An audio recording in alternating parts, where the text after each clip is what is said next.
Maxay gabdhaha qaangaarka u dhow u doorbidayaan inay ilkahooda qaar dheereeyaan una ekeeyaan sida miciyaha oo kale? Maxay reer Jabaan cuntada laga helo maqaayadaha Kentucky ugu qadariyaan inay tahay midaan kala qaybsamin markay u isticmaalayaan ciidaha dhalashada? Su'aalahan oo idil ayaa laga yaabaa inay ku wareegayaan maskaxdaada, balse ha walwalin. Waxaan safar kooban ku tegi doonaa Jabaan si aad u ogaato 10 shay oo la yaab leh oo ku saabsan Jabaan.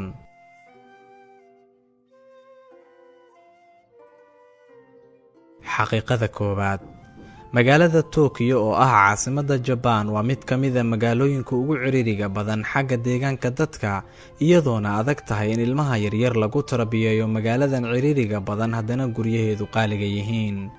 Waana sababta ka dhigtay in Jabaan ilmaha dhalanaya hoos u dhacaan 10kii sano ee lasoo dhaafay, balse haddii xaalku sidan sii ahaado, Jabaan waxay la kulmi doontaa mushkilad xaqiiqo ah oo ka dhana kororka dadkeeda, iyadoona qarniga soo socda dadka Jabaan aad u yaraan doonaan ilaa 60%, iyagoona reer Jabaan ka mashquuleen tarabiyeenta carruurtooda kuna mashquuleen tarabiyeenta xayawaanaadka la dhaqdo ee guryaha jooga.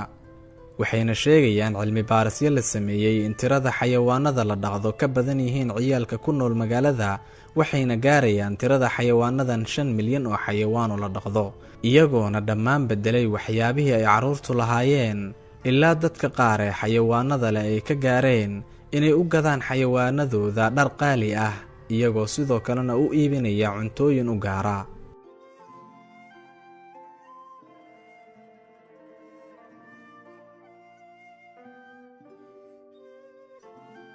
xaqiiqada labaad, Jabaan ayaa ka sheeganaysa mushkiladda dadka da'doodu weyn tahay oo aad ugu badan waddanka, iyagoona culays dadka ku noqday.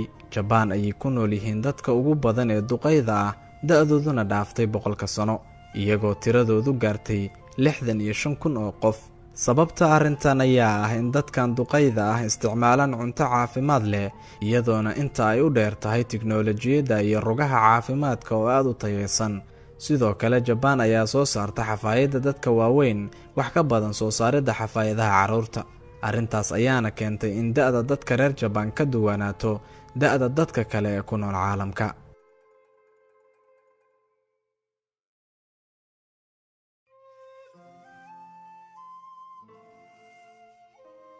xaqiiqada saddexaad, faafitaanka Kirishtaanatiga ayaa aad ugu yar waddanka Jabaan, iyadoona ka ah 1%. sidaasi darteed ma jiraan ciido rasmi ah oo loo waqtiyey Kirishtaanka, balse sidaa oo ay tahay looma diidin dadka yare reer Jabaan inay dhigtaan ciidooda. balse arrinta aan u soconno ayaa ah in maqaayadaha Kentucky si aad u badan dadku u tagaan habeenadaasi si ay cuntada kaga iibsadaan.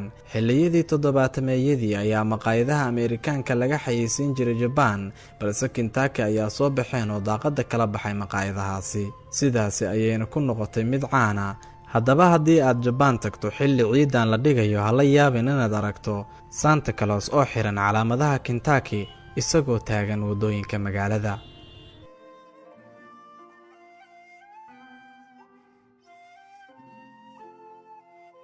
xaqiiqada afaraad, dad badan inay og yihiin ayaa laga yaabaa in Jabaan caan ku tahay filimada animiga iyo kartoonka manga ee u eg komediga filimada Maraykanka, balse arrinta dad badan aysan ogeyn ayaa waxay tahay in warqadaha ugu badan reer Jabaan ay ku sawiraan riwaayadaha sawiran iyo muuqaalada jees-jeeska dadban. sidaasi darteed, muuqaalada ugu badan ee saameynta ku leh ganacsiga dowladda ayaa ah samaynta kartoonnada, iyadoona aan arki karno 130 iskuul oo lagu barto samaynta kartoonnada iyo tiknoolajiyadda caalamiga ah.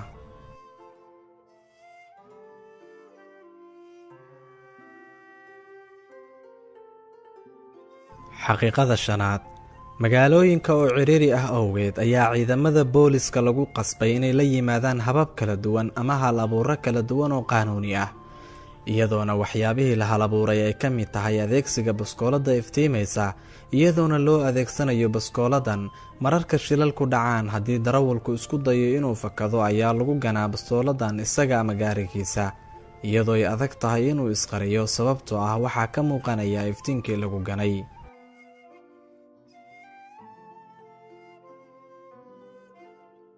xaqiiqada lixaad, mid ka mid ah caadooyinka laga rabo inay u diyaargaroobaan dadka soo booqda Jabaan ayaa ah inaysan waxba ku cunin faras magaalaha iyadoona ay jiraan fadhiyo badan oo loo sameeyey cuntada. haddii aad adigoo socda ama safara cunto cuntid, Jabaaniisku waxay u yaqaanaan inay tahay mid qaanuunka ka baxsan, sida dadka reer Mareykanba ugu yaqaanaan haddii qashin lagu tuuro waddada mid ka soo horjeeda qaanuunka.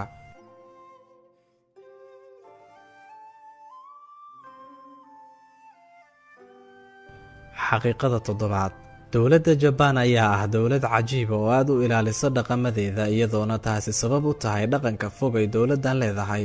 sidoo kale 98% dadka reer Jabaan ayaa ah dad Jabaaniis asal ah 100%. inkastoo ay adag tahay u hijroonshaha dalka Jabaan, haddana dowladdu aad ayay u ilaalisaa dhaqankeeda iyo taariikhdeedaba.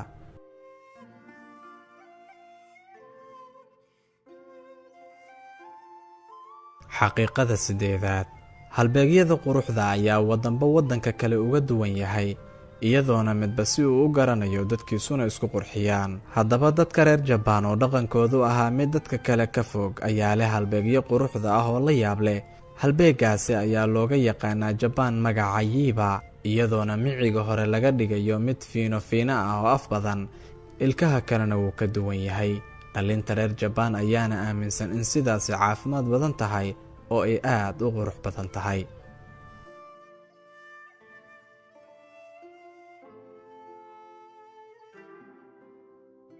xaqiiqada sagaalaad, dadka reer Jabaan ayaa lagu yaqaanaa inay yihiin dad hal abuur iyo horumar badan, sidaasi darteed waxaa ka jira waddankaasi cayaaro telefishinada ah oo la yaab leh.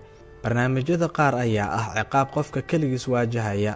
mid ka mid a barnaamijyada ugu yaabka badan ayaa lagu magacaabaa ciyaarta Tetris.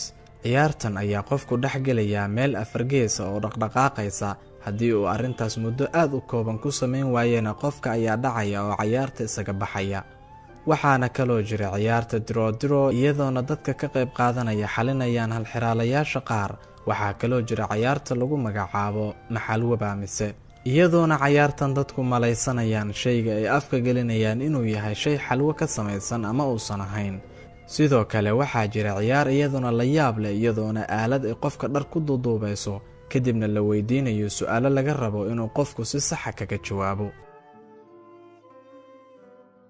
haddaba daawade, ugu dambeyn adigu maxaad samayn doontaa markaad tagto Jabaan ama booqato waddankaas? nagula wadaag qaybta faallooyinka ama kommentiga. waad ku mahadsan tahay daawashadaada. fii amaanillah.